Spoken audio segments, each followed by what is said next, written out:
Hey there, my name's Sebastian, and this is Talk.pod, a podcast where I have conversations with some of the most interesting podcasters in the world. My guest today is Kelly Pollock, creator and host of the Unsung History podcast. It's a show about American history with a focus on the lives of women, people of color, immigrants, laborers, religious minorities, enslaved people, and Indigenous communities. Kelly, welcome to the show. Thank you. Thrilled to be here. Of course. Okay, so first question. Your podcast tagline is People and Events in American History You May Not Know Much About Yet. How did you sort of come to a place where you realized or saw sort of an opportunity or gap in the way American history was being told?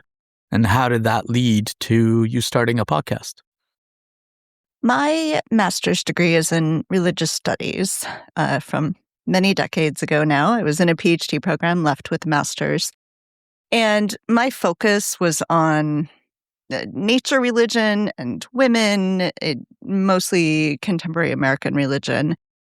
So like my master's thesis was on feminist witches, for instance. So this is a topic, a sort of subtopic that I've been really interested in anyway, is like, what are the things that other people aren't thinking about? I did a political podcast for a long time. I co-hosted a politics podcast, and I frankly got kind of bored with it. It was really intense. We were doing a lot around like before the 2020 election, and just got kind of bored with asking congressional people running for Congress the same questions every time. Like, Sure. What's the path to victory in your district and things like that, and had started experimenting there with some like history things. So my parents were both at Kent State University when the shootings happened, and at the 50th anniversary of that was in 2020, and so I interviewed them about their experiences, and I started to realize, like, oh wait, I could ask really interesting questions if I was doing history. Yeah.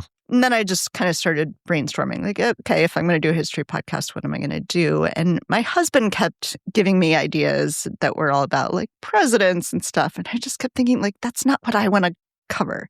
I want to, I want to know what people were eating for lunch in Kansas in 1850 or something, which I still don't know. But, so I was like, that's where I think I can bring something. That's where I think I can do some good. And, it's not like no other podcasts are covering some of these topics, but yeah, just felt like I had something to contribute in that space.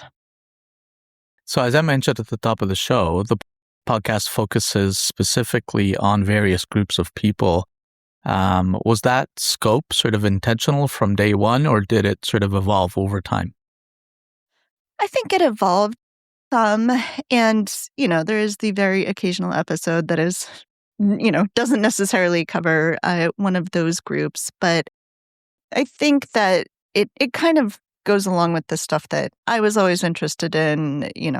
I studied a lot of women and gender studies kind of things. And so a focus on women always made sense to me. And as I was thinking about topics and people I'd want to talk to, subjects I was most drawn to were always people who were somehow marginalized.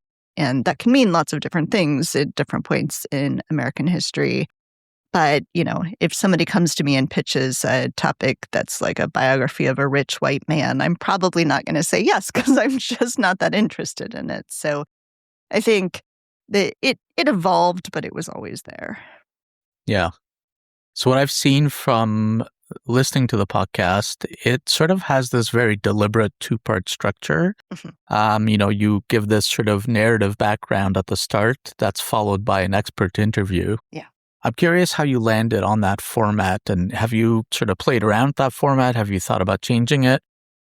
That format has been there from the very first episode. I think the narratives have kind of gotten longer and then shorter again over time, and played around a little bit that way. But the format has always been there, and it was deliberate. If you can hear, there's a cat crying in the background. It's not I can't actually not hear a baby, that. I promise. All good. I have two cats wandering around here somewhere as well. But I I wanted to be able to have more interesting conversations with my guests. I didn't want the conversation to be like, and what year did that happen? And can you tell the listeners who that person is? I wanted to be able to have really interesting, nuanced, deep dive conversations. But I felt like the only way to do that was to give the listener some background. And so I thought, okay, well, I can do that part without the guest having to be on there for it. And then I can do the interview as well. I hate writing the intros, frankly. It's like the most time-consuming part of any episode is writing that intro. And every single episode, I'm like, why do I do this to myself? This is crazy. But I really do think it helps give the listener the background they need. I never assume knowledge on the part of the listener, but then also allow me to have those great conversations. So I think there's only been one episode I didn't do an intro in because I was talking to someone about their memoir and I just couldn't find a good way to write that intro. But there have been topics that I've thought about, books that have been pitched to me that I haven't done specifically because I didn't see how I could write the intro for it. Okay. I love history. I read a lot of history books. I have my own particular sort of interests in different types of history, but from what I've seen, your podcast has covered a pretty big range. And I think that's part of, we got a little tail there. Yeah. I think that's part of what makes it interesting. You've told stories about Girl Scouts to, policing slavery. I think you've got some stories about Weimar Germany as well. Mm-hmm. I'm curious how you decide what you're going to cover. What becomes an unsung history show and why? The short answer is it's just whatever is most interesting to me. So that's certainly part of it. I think at this point, the vast majority of the episodes I do come from things that are pitched to me, usually by PR people or by the authors themselves. Oh, okay. So that's how a lot of things come to me. But I get way more pitches than I could possibly cover in the podcast. So I have to make choices.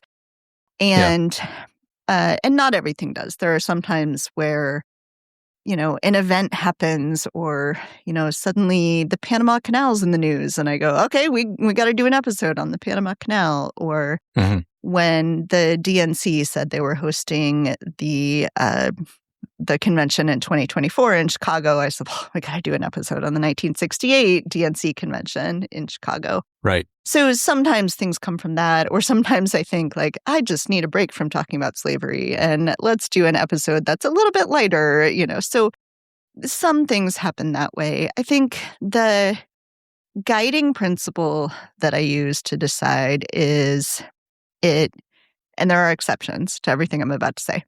It needs to be somehow U.S. history related because that's what I know the most about. Okay. It needs to center stories of, the people in those groups, as we talked about. So not centering the story of a rich white man or like a president or somebody who's already super well known. And it has to be something that I think I can do something with, that, I'm going to be, I got to do a lot of work on this episode. I'm going to be interested enough in the topic to be able to pursue it. Anything where it seems like there's some really unique angle that I haven't talked about before is going to be something that's compelling to me. So that's the basic principles, but I break most of those rules at some point. Sure. At some point, I got a pitch to talk to Lucy Worsley about Agatha Christie. And I was like, well, that does not hit any of the things I'm supposed to be doing, but I'm not going to turn down an opportunity to interview Lucy Worsley. And I love Agatha Christie. So, I'll break my own rules sometimes. Same with the one about Weimar Germany, right? This is not my area of expertise. This is not something I would have gone out looking for, but the book looks so compelling and I wanted to talk about it. So, I make the choices a little haphazardly, perhaps, but I do have some guiding principles that I use. I understand. This is, a relatively new podcast. I'm still learning about the art of the interview and talking to podcasters. But I'm curious how you prepare for talking to, an expert, a historian. Do you read their books sort of cover to cover? Do you ingest all the media that they've produced, articles they've written? What's your process there? I'm curious about that. Yeah, so usually they are talking to me about a specific book that they've written. It's not 100% the case, but, it's the typical thing. And I do read the book cover to cover. I do not read things like footnotes and endnotes. I don't have time to read with that level of detail like I would if I were an academic. But I do read the entire book. I'll certainly go look at their website, look at their social media to get a sense of who they are and the kind of things they're interested in, especially if there are things they're interested in beyond history. So sometimes people have some unique interest or something that I want to ask them about. I do not typically listen to other podcasts that they've done or watch other interviews they've given. I do that pretty deliberately because I don't want to end up asking the same questions that, it may end up there's some similar questions, but I don't want that to sway how I'm thinking about approaching the interviews. So I deliberately don't listen to other podcast interviews. Right. Okay. Is there something that makes, for a great podcast guest for you? Do you look more for personalities? What is it that makes, a great podcast guest when discussing sort of complex historical topics? I tend to think that if I'm doing my job right as an interviewer, that anybody could be a good guest. Not quite anybody, but I tend to think that it's more about the kinds of questions and me having done the preparation to understand what to ask them and how to ask it. There are, and frankly, I think historians make better interview subjects than a lot of politicians because, I interviewed a lot of politicians over the years and some of them were not great interviews. I think the single most important thing is that it's someone who's passionate about the subject, that they're so interested to talk about this research that they did that you can see that it shines through in what they're saying. So I think that's probably the most important thing. I think that there are some people, so the vast majority of people I've ever interviewed in any context, and at this point it's hundreds of people, tend to give answers that are within a certain time range, right? Like a typical answer is between, 2 to 5 minutes or something. Sure. There are the occasional people who give really short answers, 1 minute and they're done and you're like, oh, I guess I need to ask a follow-up question. And there are the occasional people who will give a 15-minute answer to something. And you're like, I didn't get a chance to get a word in edgewise. So those are ones that I enjoy less. But for the most part, I think most historians or people who've written history, I think, tend to be pretty good interview subjects. Yeah. That's a really interesting observation there. And I'm really finding that too. You'll ask somebody a question and some people are just more succinct. Their thoughts are clear. They express it clearly and then they're done. But you were hoping for a little bit more elaboration there, or it's the opposite sometimes, right? Actually, I just interviewed a guy named Will Beckton, and he was the lead engineer on Conan O'Brien's podcast. And he had some amazing stories. I haven't edited the podcast yet. I'll get to it, but yeah, that's going to be a job. Yeah. I mean, I think that maybe the other thing I would say is that people who are speaking authentically as themselves, it is one of the things that I enjoy the most. Usually I get that anyway in my interview subjects. Occasionally someone will start an interview like they've started to write out the answers that they're going to say and they're talking in this sort of rote way. But again, if I can ask them more interesting questions, then that'll sort of force them to get out of that and be more authentic. Now, you've produced over 200 episodes by now. I think that's right. Yeah. Are there any that sort of surprised you the most when you sort of started to do the research? Something that kind of upended what you thought you knew about that topic? Yeah, I think for the most part, it's not that it upends my ideas as much as just exposes me to things that I hadn't thought about or areas that I didn't know. I think probably the one that stands out as not exactly upending, but really forcing me to think. It was really early on. I think it was episode like number 5 or something. I talked to a historian who had done work on, uh, uh, I think it was in South Carolina, right shortly after Brown v. Board of Education. So schools are being desegregated. And, I was raised to think, I'm a child of the 80s, was raised to think like this is just an unalloyed good, right? Like schools are desegregated, wonderful. And of course it was a good, it was a hard fought battle. But what I had never considered until I read her work was what happened to the Black teachers. So, they had been teaching in Black schools, had, great jobs, were wonderful teachers. Schools desegregate. White schools don't want to hire Black teachers. And so that piece had just never occurred to me. And it really forced me to sit down and think about the nuances of all sorts of stories in American history. It was less surprising to me by the time I got to it, but I did an episode on the Negro Leagues, and it was a very similar phenomenon that the MLB starts to integrate, and suddenly these Black owners and managers are out of jobs. Or, for a while the Negro Leagues continue, but they can't make the leap into MLB. And just was something that I think if you're thinking about the present and you're thinking about how can we make changes, and this seems like a great thing to do, thinking about, what's the full range of ramifications to what you're doing and how can you mitigate some of those things. So, certainly Supreme Court never thought about mitigating what would happen to Black teachers. They could have. That could have been part of the policy as well. So thinking about that full range of things, I think that has really kind of opened my eyes.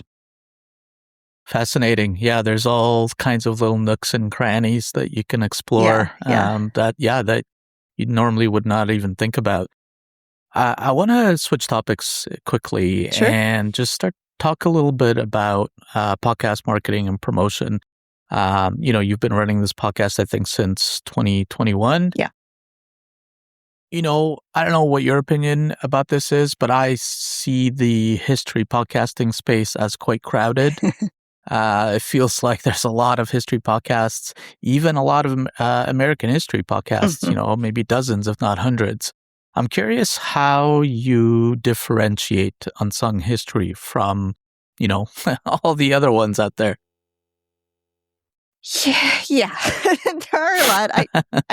I don't know that I always differentiate it well. I think I'm pretty deliberate about not seeing myself as a historian, making sure that my role is to be kind of history communicator, and that I am relying on the work of experts. I'm talking to those experts. When I write my introduction, I cite my sources.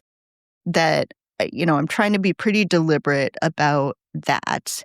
I think that probably the format is the thing that sets me apart the most. It's just I don't know why, but it seems like it's a fairly unusual format. So there are interview podcasts and there are narrative podcasts, and there's not a whole lot that do both. So I think that that's probably the ways that I'm somewhat different, not completely different, right? And there's a kind of history podcast circuit. So if there's a new history book that comes out and it's really popular, it's probably going to make the rounds, and, and the same person's going to talk to lots of different people. So I think at the end of the day, comes down to, what a listener's preference is. Do they like the sound of my voice? Do they like the questions I ask? Like, all of those are going to play into whether they think this history podcast is the one for them.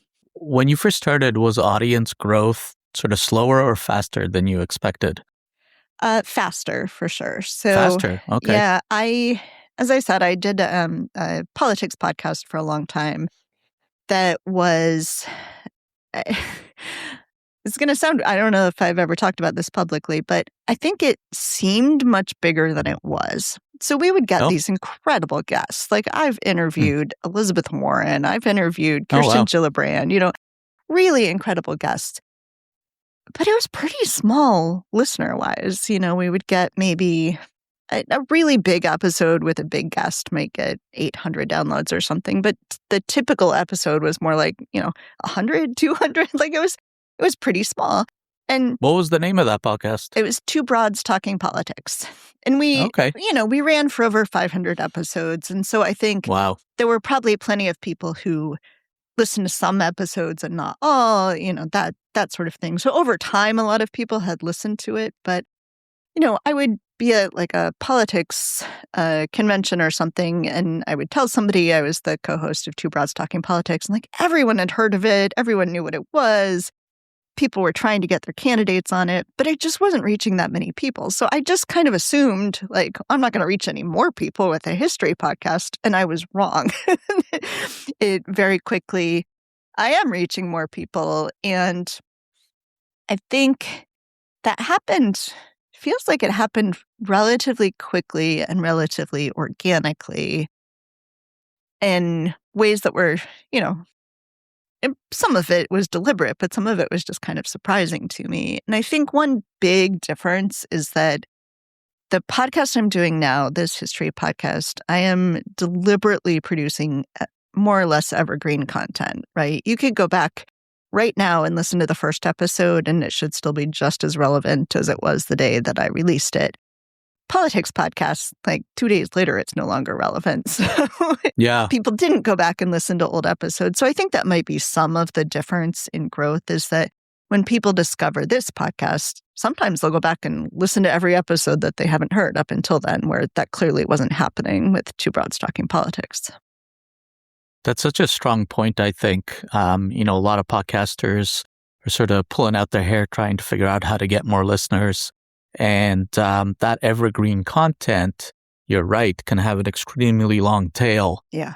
You have people discover your podcast, and suddenly there's this wealth of audio in the sort of back catalog that they then discover. So I don't know how hands-on you've been yourself with promoting the podcast, but I'm curious if there have been any sort of promotional experiments that, either surprised you, either because they worked better than you thought they would, or they failed completely. So I have gone through spurts where I've done more promotion than others, mostly based on like how much free time I happen to have.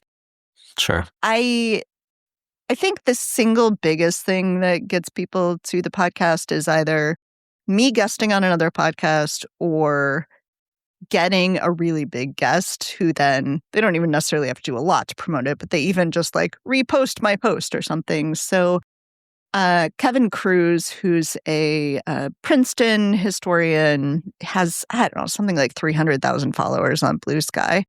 And he's been on the podcast. Just a few days ago, I reposted his episode because I thought, well, this is actually strangely relevant to the current time. I should push it out again.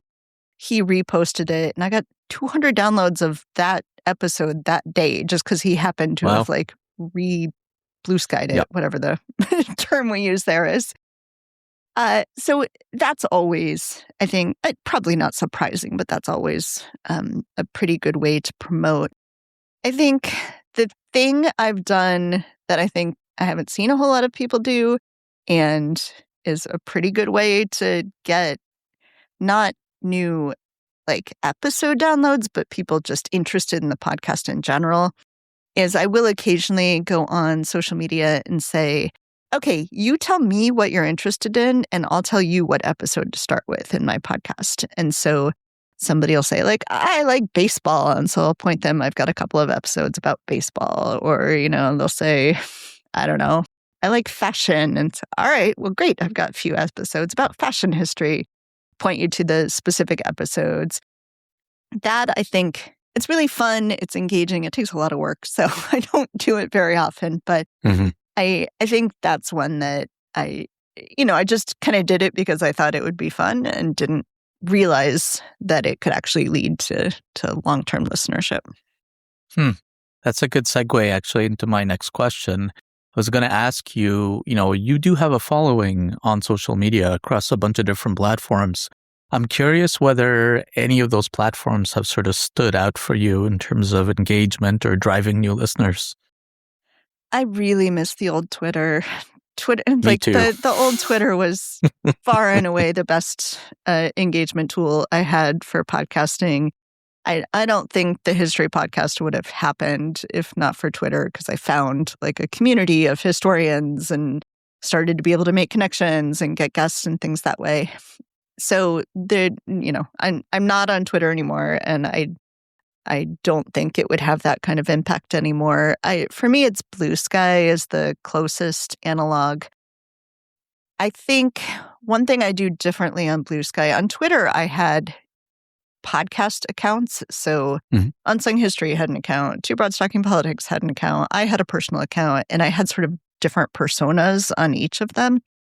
On Bluesky and on most social media now, I am pretty much just myself. And I post a lot about politics. I like politics. I'll post about history. I'll post about the podcast itself. I think if I'm in a rut where I don't have a lot of time and all I'm doing is posting podcast episodes, I get zero traction. I think what it has to be is I have to be actually in conversation with the community and responding to things other people are saying. So I think that's probably that, and the fact that I have so many different interests, that I've got like people who follow me because they like the politics stuff I talk about, people who follow me because they like history, people who follow me because, I don't know, I talk about writing sometimes or knitting or, being a mom of a teenager or whatever.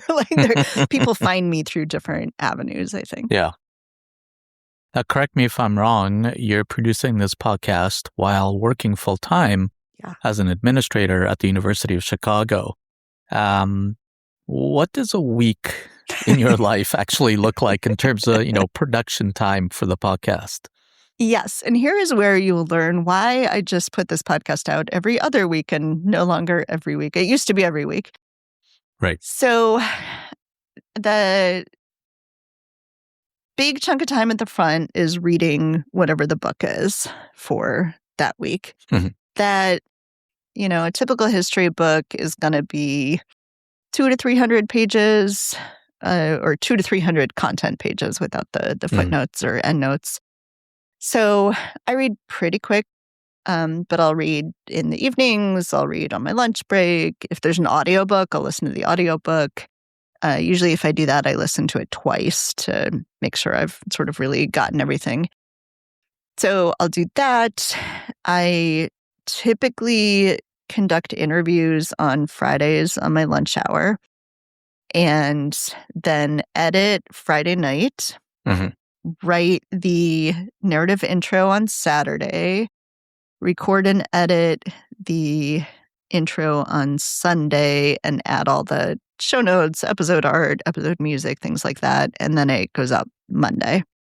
So that's typical. Now that I have 2 weeks to do that, I'll sometimes spend longer reading. I'll just start reading the book a little bit earlier. Gives me a little bit more leeway. Yeah. But yeah, that's it's a lot in it. It's not my only hobby either. So I spend a lot of time doing a lot of things. But it helps a lot that my husband does most of the cooking. So that gives me a little bit, I'll often be reading while he's cooking, for instance. Of course. Yeah.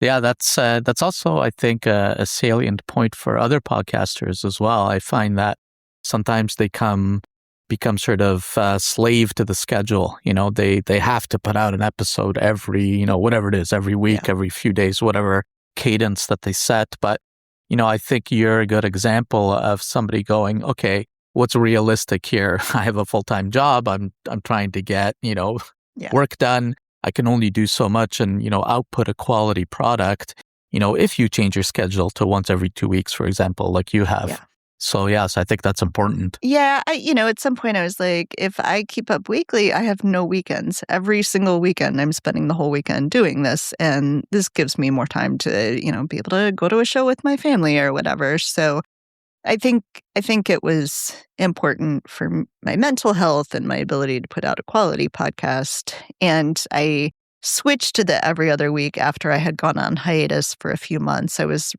writing a draft of a book and I was like, I just can't do all this. Like something's got to give. So I think switching the schedule after a hiatus was easier for me mentally than like just switching initially would have been. So I think it Makes worked sense. out well. Staying with the topic of sort of production workflow on a podcast, I've been asking this question of other podcasters too, and I'm always fascinated by the answers. If you could sort of wave a magic wand and get access to, a tool or a piece of software that could help you, that would make production easier, that would make promotion easier. What do you think that tool would do for you? There's a lot of things I can imagine saying, but I'm a real control freak, and so I probably wouldn't actually take some of those tools.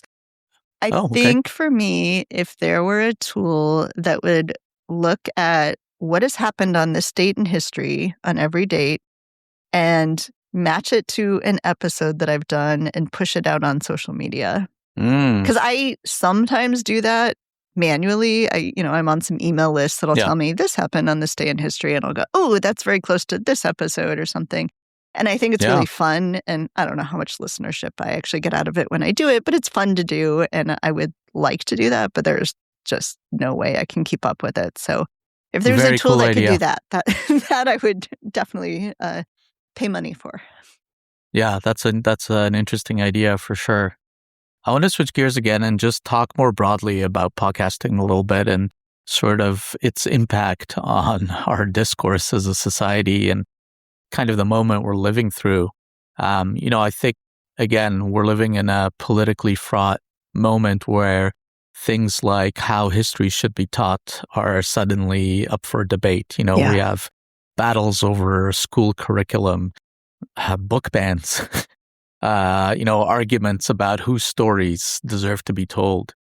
Do you think that the medium of podcasting has sort of become a kind of an end round around some of the typical gatekeepers of history? Yeah, I don't know that I would frame it quite that way, although I think, it's a perfectly fine frame to use. I think it just makes history more accessible, that there are just, sure, like if a teenager in Florida isn't being taught history and wants to find it and finds it on my podcast, that's great, and I'm glad they have access to that. I think of it more as just, it's just another place that people can find history. It's provides access to people who maybe aren't going to look for it in other places and, just stumble upon it on a podcast or whatever. So I think I just think of it as kind of a different medium, not necessarily it's not purposeful if it's an end run, I guess. Right. Okay. That said, I still feel like, there's this paradox in podcasting in the sense that it's open to everyone. Almost anyone can start one. It sort of democratizes this access to being able to tell stories, to present certain ideas. And yet it is kind of a double-edged sword because we do see a lot of podcasters engaging in misinformation, disinformation, sometimes historical revisionism. Yeah. Do you think, when we look at sort of podcasting overall, do you think it's overall kind of a net positive or net negative for how society understands history? Or is it totally more complicated than that? I'm probably more complicated than that. I don't even know how you would. There may be some way to try to quantify it, but to sort of quantify, is this a net negative or a net positive? I think ideally podcasts are not the only way people are getting history. And so, maybe it encourages them to go look at other sources. There's not a whole lot you can do about the fact that there are people out there with disinformation, misinformation. I try to be deliberate about, as I said earlier, about saying like what my sources are, where am I getting this information? And when I interview historians, I often ask them questions about what were the archives that you visited? How did you get this information? What does the work of a historian look like? And I think hopefully that helps people understand a little bit about not just, what does this mean for this particular episode that I'm doing, but how do you think about evaluating history more generally? When you listen to another podcast, you start thinking like, oh, I wonder what archives this person used, or where they got this from. Did they just read the Wikipedia page? Like, where does this come from? Yeah. Obviously, I'm not reaching everyone in the world, and I can't stop all misinformation or disinformation or create in people the ability to have critical thinking skills. But, my hope is that there is some of that is happening. Not sure. I think I would say net positive, net negative. Probably it's just somewhere in the middle. Okay. Now, if Unsung History sort of succeeds at what it sets out to do as a podcast, as a history podcast, when you have listeners finish an episode and they have to kind of reckon with something they didn't know or didn't understand before, what do you hope the downstream effect of that is? Does knowing some of this forgotten history perhaps change how people behave in the present? I think that it does. I don't know that it has huge impacts, but I think that it ideally helps people be more sympathetic, more aware of the let's say the full ramification of what might happen if you make a policy decision or something like that, that it helps people understand a little more about a region that they might not know. So, maybe it's somebody who lives in the North who's thinking about the Southern United States and just sort of painting them all with one brush, and that this can give a much more nuanced, complicated view of what the South looks like, for instance. I think, one thing, as I said, I'm a child of the 80s. I grew up with this very wrong understanding that like Native Americans were here before and now white people are. And, obviously that's not true. I think that certainly doing these episodes, doing the reading for the podcast has helped me have a much more expansive and nuanced view of what Indigenous people, both in the U.S. and in different places, like what that looked like in the past, what it looks like in the present.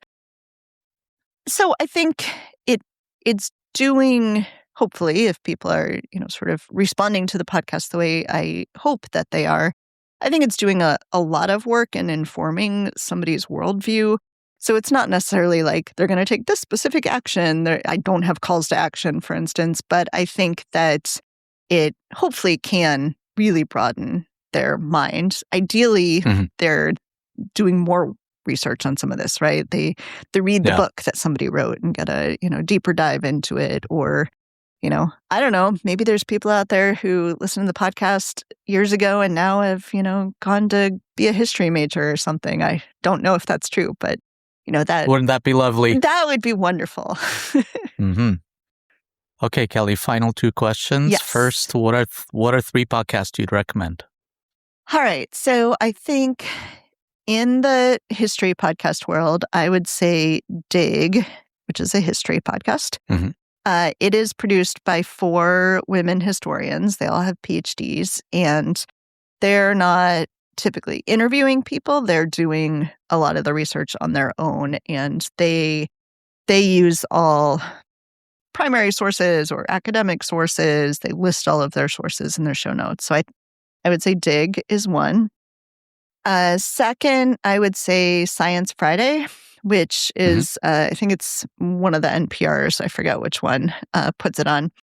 And for me, it does something similar in science to what I'm trying to do in history, which is talk to experts, but, break it down in a way that everyday people can understand. And so I am not a scientist. I do not know a lot of science, but I always walk away from that podcast thinking like, wow, I really learned something today.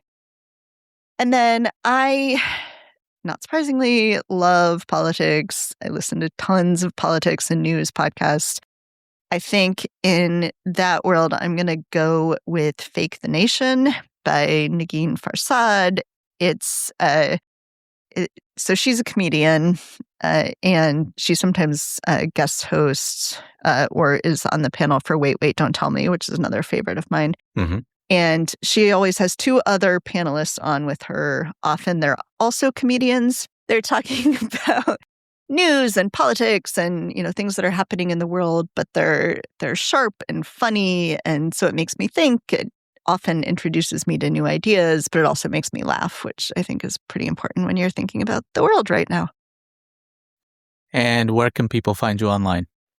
My website is kellytheresepollock.com. I'm in various places online, but probably if you want to see actual regular content, Bluesky is the best place. I'm at Feminist Kelly. Perfect. Kelly, thanks for coming on the show. Yeah, thank you. All right. Thanks for listening to this episode of Talk That Pod.